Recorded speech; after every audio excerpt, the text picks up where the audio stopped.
Good morning সবাইকে। আজকে আমি সকাল সকাল উঠেছি, কারণ আজকে আমার আরেকটা মামার ঘরে গৃহপ্রবেশ আছে, চিন্টু মামার ঘরে।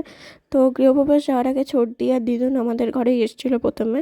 তো এসেই তো শাড়ি দেখতে এসে গেছিলো জিসি দাল, আমরা আবার এসেছিলাম শাড়ি দেখতে। ওই যে বললাম যে আমাদের এখন শুধু বিয়েবাড়ির শপিং চলবে, তারপর টোটোতে আমরা চলে এসেছি। আর এই যে এটা হচ্ছিলো ডাইনিংটা। তারপর আমরা ওই 4টে নাগাদ খেতে বসেছিলাম। হ্যাঁ, লেট হয়ে গেছে কারণ গল্প করতে করতে।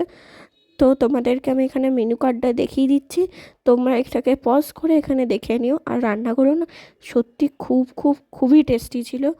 আর এই চাটনি দিয়ে পাঁপড় খেতে কার না ভালো লাগে।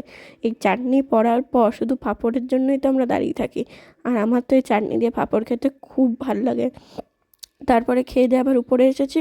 উপরে এসে আর একটু গল্প হচ্ছিল এখানে। আর এখানে আমার একটা পুচকে মতন ভাই আছে।